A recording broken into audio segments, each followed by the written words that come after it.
সবাইকে স্বাগত জানাচ্ছি বিডি ভিউজে। আপনাদের সাথে আছি আমি সুস্মিতা দাস। বাংলাদেশের রাজনীতি আজ এমন এক জটিল, স্পর্শকাতর ও আবেগময় পরিস্থিতির মধ্য দিয়ে অতিক্রম করছে, যেখানে ব্যক্তিকেন্দ্রিক নেতৃত্ব, আদর্শিক বিভাজন, ভৌগোলিক প্রভাব, বাহ্যিক শক্তির ভূমিকা এবং অভ্যন্তরীণ মতবিরোধ সবকিছুই মিলেমিশে এক বহুমাত্রিক রাজনৈতিক বাস্তবতা তৈরি করেছে। এই বাস্তবতার অন্যতম কেন্দ্রে রয়েছেন বেগম খালেদা জিয়া, যিনি দীর্ঘদিন ধরে বাংলাদেশের বৃহত্তম বিরোধী দল বিএনপির নেতৃত্ব দিয়ে আসছেন এবং একই সঙ্গে দেশের রাজনীতিতে 3 বার প্রধানমন্ত্রী হিসেবে একটি গুরুত্বপূর্ণ অধ্যায় রচনা করেছেন। সাম্প্রতিক সময়ে তার শারীরিক অবস্থার অবনতি ও রাজনৈতিক কর্মকাণ্ড থেকে দীর্ঘ বিচ্ছিন্নতা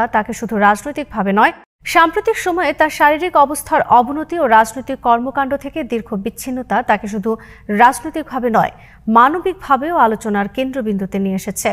তার অসুস্থতায় দেশের উল্লেখযোগ্য অংশের মানুষের মধ্যে যে উদ্বেগ, আকুলতা ও আবেগ জমেছে তা বাংলাদেশের রাজনৈতিক ইতিহাসে বিরল নয়, কিন্তু তার নতুনভাবে একটি যুগের পরিসমাপ্তির সংকেতকেও বহন করে। বেগম জিয়ার অসুস্থতা এবং তার পুত্র তারেক রহমানের নিরাপত্তা শঙ্কার নেপথ্যে কি আছে তা খতিয়ে দেখার চেষ্টা করেছেন ওয়াহিদ ফারুকী।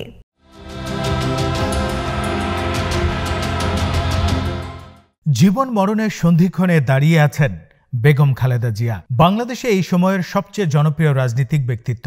মানুষের স্বাভাবিক প্রশ্ন, এই অসুস্থতার মুহূর্তে বেগম জিয়ার বড় ছেলে এবং বিএনপির ভারপ্রাপ্ত চেয়ারম্যান তারেক রহমান দেশে ফিরে আসবেন কিনা। তিনি কেবল একজন পুত্র নন, দল, নেতাকর্মী, বিরোধী রাজনীতি এবং দেশের ভবিষ্যৎ রাজনীতির হিসেবেও তিনি একটি গুরুত্বপূর্ণ চরিত্র। বিএনপি নেতারা আগেই বলেছেন, দলের ভবিষ্যৎ, আসন্ন রাজনৈতিক পরিস্থিতি এবং সম্ভবত নির্বাচনের আগে কোনো এক পর্যায়ে তার দেশে আসা প্রয়োজন। কিন্তু এই ফেরা যে শুধুমাত্র ব্যক্তিগত ইচ্ছার উপর নির্ভর করে না, তা তারেক রহমান নিজেই উল্লেখ করেছেন।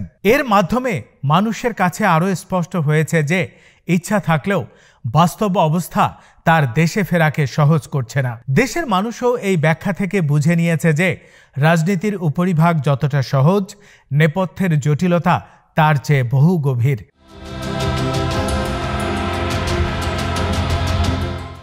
বাংলাদেশের রাজনীতির এক কোণ জুড়ে সবসময় বামপন্থী ও ডানপন্থী এই দুটি রাজনৈতিক প্রবাহ পাশাপাশি কখনো মুখোমুখি, আবার কখনো সমান্তরালে চলেছে।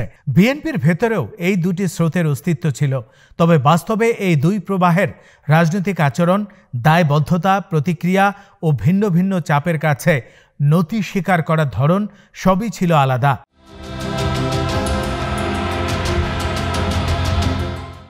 অনেক বিশ্লেষকের মতে বিএনপির ভেতরে থাকা বাম ঘরানার রাজনীতিকরা সবসময় দলটির মূলধারার ডানপন্থী ভিত্তি, জাতীয়তাবাদী মতাদর্শ এবং ইসলামপন্থী শক্তির সাথে বিএনপির স্বাভাবিক রাজনৈতিক মিত্রতার বিষয়গুলোকে ভিন্ন দৃষ্টিতে দেখেছেন।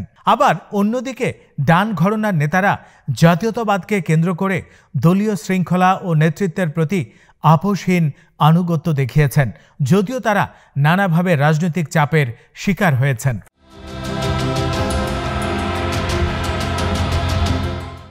এই প্রেক্ষাপটে 2007 সালের 1/11-এর রাজনৈতিক যুগান্তকারী ঘটনার সময়কার আন্দোলন, সমঝোতা, গ্রেফতার, নিপীড়ন এবং নেতৃত্ব সংকট এক বিশেষ অধ্যায় হয়ে আছে। রাজনৈতিক বিশ্লেষণগুলো উল্লেখ করে 1/11 ছিল কেবল রাষ্ট্রযন্ত্রের হস্তক্ষেপ নয়, বরং ছিল রাজনৈতিক বলয়, বুদ্ধিজীবী পরিমণ্ডল, বিদেশি স্বার্থ, আদর্শিক বিরোধ এবং অভ্যন্তরীণ মতবিরোধের এক জটিল সম্মেলন।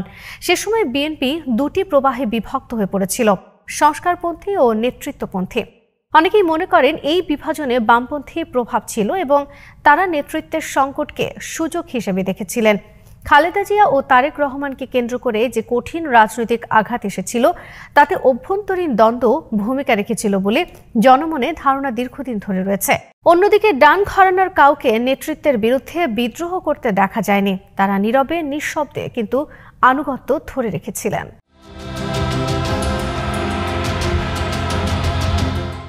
বেগম খালেদা জিয়ার এক বিশেষ রাজনৈতিক বৈশিষ্ট্য ছিল, তিনি একদিকে আধুনিক, প্রথা ভাঙা, উচ্চবিত্তের প্রতিনিধিত্বকারী নারী, অন্যদিকে তার নেতৃত্বাধীন দল জাতীয়তাবাদী রাজনীতির ধারায় ইসলামপন্থী দলগুলোর সাথে শক্তিশালী রাজনৈতিক সমীকরণ গড়ে তুলেছিল।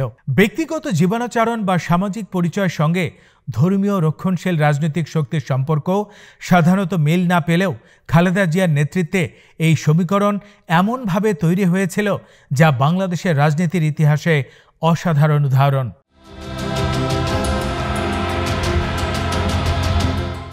তার এই অবস্থানকে ইসলামপন্থীরা শ্রদ্ধা করেছিল, কারণ তারা দেখেছে ভারত কেন্দ্রিক ভূ রাজনৈতিক প্রভাবে যখন ইসলামপন্থী রাজনৈতিক শক্তি অনেক সময় অবহেলার শিকার হয়েছে বা হয়রানির অভিযোগ তুলেছে, তখন বেগম জিয়া ছিলেন তাদের আত্মবিশ্বাসের জায়গা।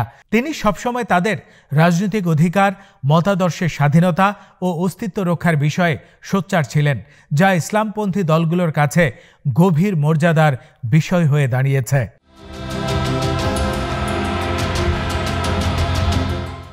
তবে এও সত্য, বামপন্থী এবং তথাকথিত প্রগতিশীল রাজনৈতিক গোষ্ঠী কখনোই বিএনপি ইসলামপন্থী ঐক্যকে সহজভাবে গ্রহণ করেনি।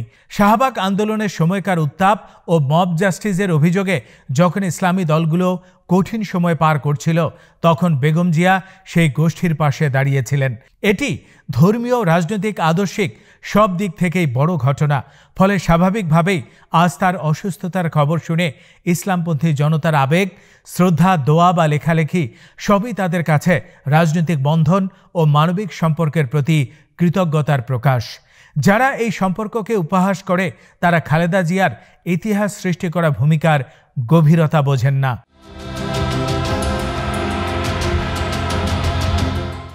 এদিকে বিএনপির ভেতরে থাকা কিছু গোষ্ঠী, যাদের অনেকে ছদ্ম শাহবাগী বা ছদ্ম প্রগতিবাদী হিসেবে চিহ্নিত, তারা আজ ইসলামপন্থী জনতার খালেদা জিয়ার প্রতি আবেগকে মায়ের চেয়ে মাসির দরদ বলে বিদ্রূপ করছে।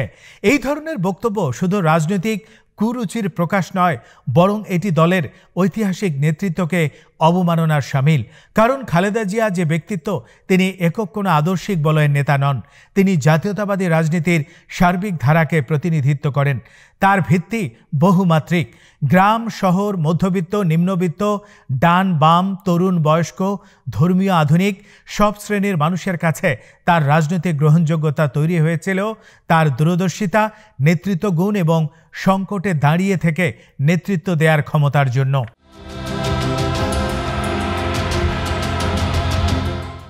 ওয়ান-11 পরবর্তী সময়ে খালেদা জিয়ার রাজনীতি ছিল চরম প্রতিকূলতায় ভরা। তাকে আঘাত করা হয়েছিল রাজনৈতিকভাবে, মানসিকভাবে, শারীরিকভাবেও। তিনি একদিকে বিরোধী দলের প্রধান, অন্যদিকে কঠোর নিয়ন্ত্রণ, গৃহবন্দিত্ব, কারাবরণ, প্রিয়জনের মৃত্যু সব মিলিয়ে তাকে এক ঘূর্ণিঝড়ের মধ্যে পড়তে হয়েছিল। মার্চ ফর ডেমোক্রেসি আন্দোলন ছিল তার শেষ শক্তিশালী রাজনৈতিক অভিযান, একটি আন্দোলন যা অনেক বিশ্লেষকের মতে বাংলাদেশের গণতন্ত্রের উপর কঠোর দমন পীড়নের বিরুদ্ধে সর্বশেষ বড় প্রতিরোধ।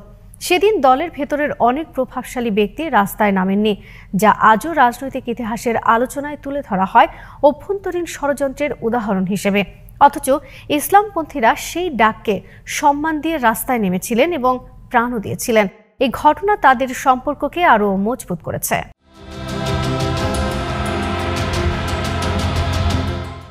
এরপর আসে কোকোর মৃত্যু, কার্যালয়ে মৃতদেহ আনা, জেল জীবন, অবরুদ্ধতা, অসুস্থতা, রাজনৈতিক নিষেধাজ্ঞা, একটার পর একটা আঘাত খালেদা জিয়ার জীবনকে রাজনীতি থেকে দূরে সরিয়ে দেয়।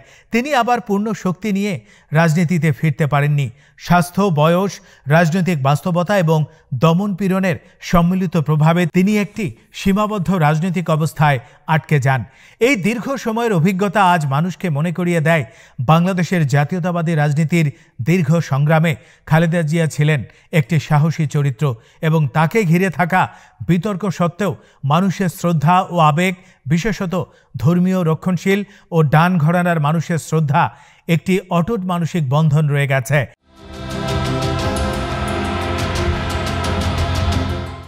এই সমস্ত আলোচনার কেন্দ্রবিন্দুতে এখন যে প্রশ্ন, তারেক রহমান দেশে ফিরবেন কিনা, এই প্রশ্নের উত্তর মানুষ বারবার রাজনৈতিক চাপ, আন্তর্জাতিক বাস্তবতা, বিচারিক পরিবেশ এবং অভ্যন্তরীণ দ্বন্দ্বের জটিলতা দেখতে পাচ্ছে। মানুষ বুঝে গেছে এটি ব্যক্তিগত ইচ্ছার চেয়ে অনেক বড় বাস্তবতার সঙ্গে যুক্ত।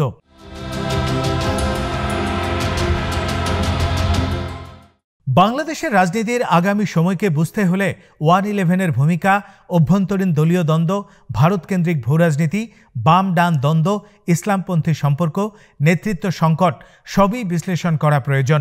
এই প্রেক্ষাপটে খালেদা জিয়ার অবস্থা শুধু মানবিক বিষয় নয়, এটি বাংলাদেশের রাজনৈতিক ইতিহাসের একটি অধ্যায়ের ইতি টানার মতো অনুভূতি সৃষ্টি করেছে। তার প্রতি মানুষের সহানুভূতি, শ্রদ্ধা, স্মৃতিকথা, ভালোবাসা সব মিলিয়ে প্রমাণ করে তিনি এই দেশের বড় অংশের মানুষকে গভীরভাবে স্পর্শ করেছেন এবং ইতিহাস তাকে মহীয়সী ও সাহসী নেত্রী হিসেবেই স্মরণ করবে।